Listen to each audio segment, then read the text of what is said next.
लखनऊ के मलिहाबाद क्षेत्र में मां बेटी के डबल मर्डर का आरोपी भी अरेस्ट है। चाकू से गला रेत कर आरोपी ने मां और बेटी के साथ दर्दनाक हत्याकांड को दिया अंजाम। प्रेम प्रसंग के चलते आरोपी ने महिला व उसकी 7 वर्षीय मासूम बेटी का उतारा था मौत की घाट। गिरफ्तार में आया हत्याकांड का आरोपी विकास मृतका का रिश्ते में था भतीजा। हत्याकांड में मलिहाबाद के ग्रामीण इलाके में मचा हड़कंप। पुलिस ने आरोपी विकास के पास से आला कत्ल भी किया बरामद।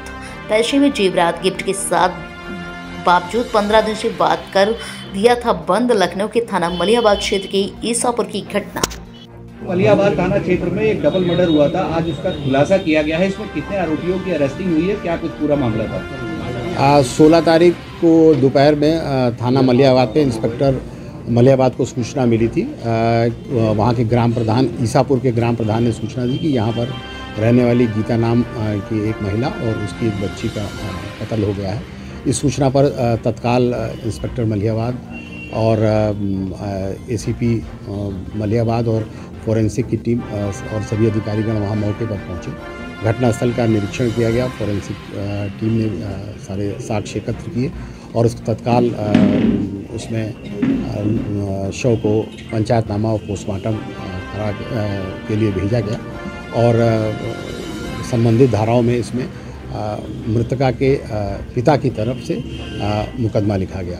और चूँकि इस मामला डबल मर्डर का था, जैसे तत्काल इसमें 2 टीमें गठित की गई, जो एक एसीपी मलिहाबाद और एसीपी बाजार खाला के नेतृत्व में दोनों टीमें लगाई गई और सर्विलांस की टीम जो डीसीपी वेस्ट की टीम है और जो लखनऊ की भी क्राइम टीम है, वो सभी लोग मिलकर इसमें लगे और 12 घंटे के अंदर ही इसका खुलासा किया गया।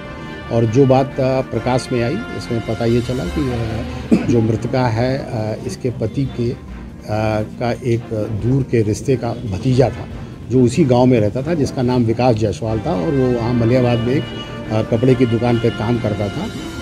उसका लॉकडाउन से इस महिला से दोस्ती हो गई और इस दोस्ती के दौरान काफ़ी उसका घर पे आना जाना भी रहा, क्योंकि मृतका का पति जो है वो मुंबई में काम करते थे। तो इससे दोनों लोग आपस में काफ़ी घुल मिल गए और इन दोनों के बीच में अंतरंग संबंध भी हो गए थे। इस बात से और काफ़ी इन लोगों में आना जाना रहा। इसी बीच जो आरोपी है वो कुवैत भी गया था और वहाँ पैसा वैसा कमाने। उसके बाद वो लौट आया। उसका खुद का ये कहना है कि मैं इसी महिला के कहने पे आया और पिछले करीब 15-20 दिन से, इस घटना के 15-20 दिन से उसको ये महसूस हो रहा था कि ये महिला जो है मुझको इग्नोर कर रही है, मेरा फ़ोन नहीं उठा रही है, ना इससे मेरी कोई बातचीत हो रही है। इस बात से वो अंदर से बहुत नाराज़ था और घटना वाले दिन यानी 15/16 तारीख की रात में वो घर के पीछे एक बिजली का खंभा है, उसकी मदद से वो अंदर गया और वहाँ पर उसने दरवाज़ा न खटखटा कर, जिसमें वो महिला और अपनी बच्ची के साथ सो रही थी, उसने बर्तन गिराया, जिससे कि महिला को लगा कि बाहर कोई जानवर आ गया है। इस पर उसने दरवाज़ा खोला तो ये अंदर आ गया और अंदर इसने इसका सवाल अपना पूछा कि मुझसे अब तुम क्यों नहीं बात करती हो या कोई क्या बात हो गई। इस बात को महिला ने कोई उत्तर नहीं दिया। उन्होंने कहा तुम अपने घर जाओ और जो कुछ करना हो वहीं जाकर करो, यहाँ मत आओ। इस बात से वो बड़ा नाराज़ हुआ और उसने जो है वहीं पर पड़े हुए एक डंडे से इसको मारा और मारने से जब वो चीखी तो उसकी बच्ची भी उठ गई, तो उसको भी उसने मारा और उसके बाद उसी के घर के किचन का एक जो चाकू था उससे जो है गर्दन पर वार किया और उसके बाद जो है ये वहीं के जो बाथरूम था उसमें बाल्टी में उसने अपने हाथ धोए और उसके बाद वो पीछे जिस रास्ते से आया था उसी रास्ते से कुछ दूर पर इसने मोटरसाइकिल खड़ी कर रखी थी, वहाँ से फिर ये अपने घर चला गया और सवेरे नॉर्मल होकर फिर जो अपने दुकान पे था वो वहाँ पहुँच गया।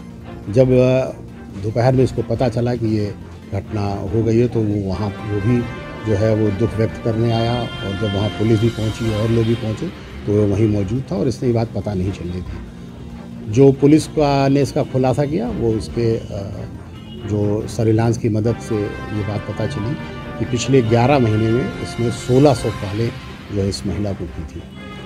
इस बात से हम लोगों का शक थोड़ा सा पक्का हुआ। फिर जब हम लोगों ने पूछताछ की तब इसने अपनी सारी बातें बताई। सर, आरोपी के पास से क्या कुछ बरामद हुआ है?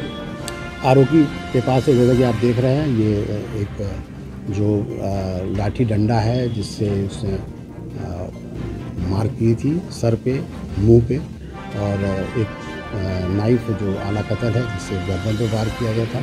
और जाते समय वो कुछ जो जेवर थे इसकी पत्नी के, जो उसकी मृतका के, उसको भी लेके गया था। उसका ये कहना था कि चूँकि हम ही ने इसको पैसा दिया था, उसी से इसने खरीदा था, तो वो हम लेते चले। और उसने ये भी प्रयास किया कि ये घटनास्थल थोड़ा चोरी का लगे जिससे कि पुलिस भ्रमित हो जाए, लेकिन वो इस काम में सफल नहीं हो पाया। और सर, इन दोनों का प्रेम प्रसंग की जो दोस्ती की जो बात कह रहे हैं, कब से चली आ रही थी? मैंने बोला इसमें ये